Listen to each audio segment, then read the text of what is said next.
be back with another video, man. We in that bit. We finna get y'all right, man. We got another one. We got educational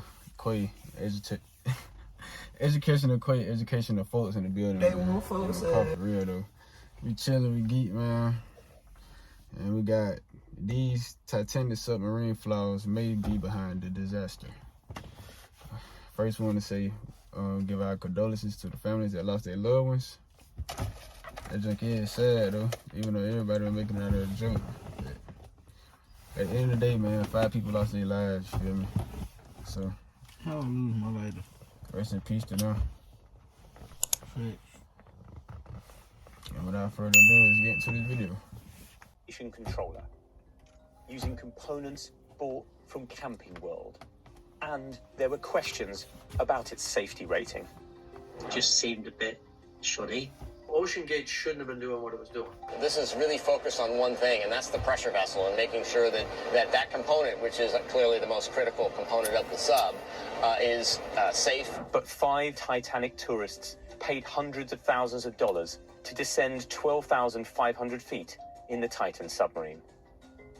Now the remains of the sub have been found, and questions are being asked by experts who raised safety concerns about the OceanGate vessel were apparently ignored. One of the engineers his concerns.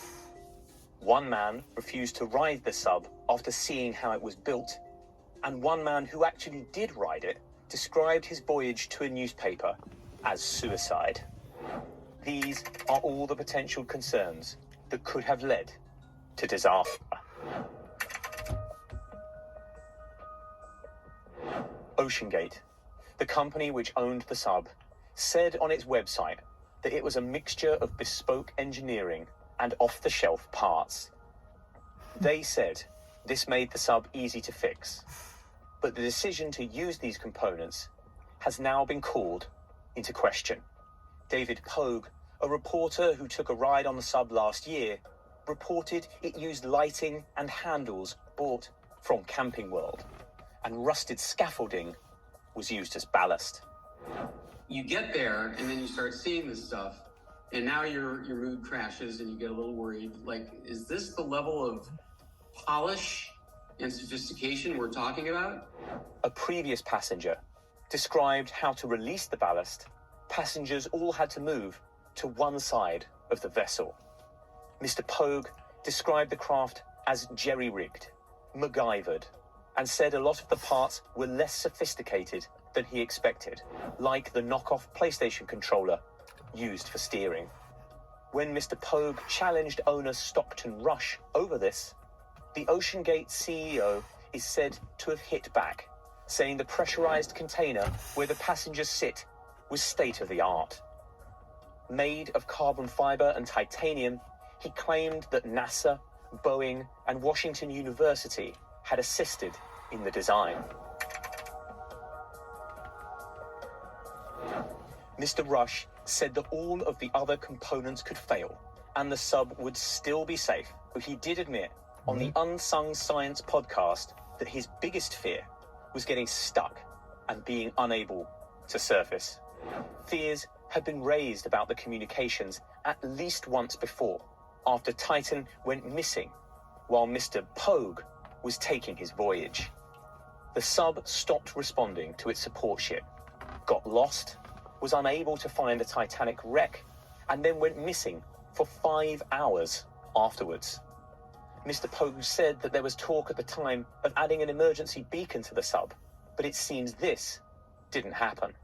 The sub is constantly plagued by mechanical problems, he added in TV interviews after the tragedy. They want to say after this. The Titan operated in international waters, meaning it was outside the remit of government agencies. Mr. Pogue had to sign a waiver before getting on board, which said that the craft was experimental and had not been approved by any regulator. OceanGate said the sub could not be classified because it used technology that was so new it fell outside existing industry paradigms. Getting certification for the sub, the company said, would be a multi-year process that was unnecessarily slow because of a lack of pre-existing standards. OceanGate said the approval process was anathema to rapid innovation. By itself, the company argued, classification is not sufficient to ensure safety. CEO Stockton Rush was skeptical of safety standards. So these folks fed y'all straight bullshit. Y'all ran with it and played with folks $100,000 and y'all ain't had nobody expect them. They made $1 million off them folks. Y'all got folks paying all that money. Y'all ain't even get this shit looked at, regulated, registered, or whatever. They ain't do nothing. They ain't had nobody come check this bitch out for real. Talking about they using top-notch technology. Telling the Smithsonian that laws governing undersea craft needlessly prioritized passenger safety over innovation. Titan was not his first sub made in this fashion, but it was the first designed to handle tourists. They knew what they were doing with that wave. As well as exploring the Titanic, he planned to venture to thermal vents and undersea battlegrounds. Mr. Rush described the submarine industry as obscenely safe, saying there hadn't been an accident in 35 years. But the industry also hasn't grown or innovated because of all the regulations, he added. If you want to be safe, he told CBS News just last year, don't get out of bed. While Mr. Rush may have dismissed the danger in what he was doing, others did not, and raised concerns for years before Titan disappeared. David Lockridge, who was hired by Mr. Rush to work on the sub, was embroiled in a lawsuit with OceanGate in 2018 after being sacked. The company accused the former Royal Navy Marine engineer of trying to get fired after he penned a report criticizing their safety standards. According to court documents, Mr. Lockridge had raised concerns over the integrity of the sub's hull, its viewing window, which was only certified to 4,000 feet, not the 13,000 feet it would be diving to, and flammable materials on board. He had urged OceanGate to get the craft certified and warned they would be otherwise subjecting passengers to extreme danger.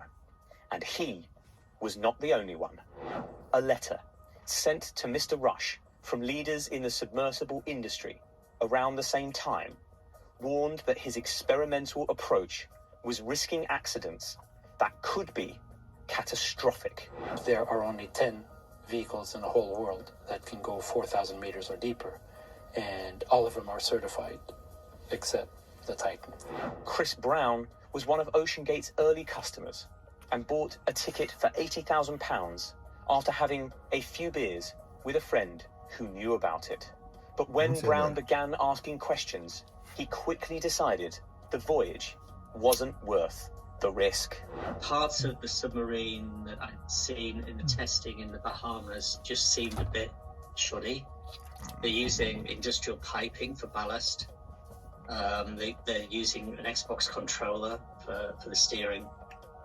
The strip lighting was something you get a DIY shop. The sub was beset by delays and technical issues, and when Mr. Brown finally got to inspect it, he came away with the impression that designers had been cutting corners. But what really did it for me was they flatly refused to get any form of certification.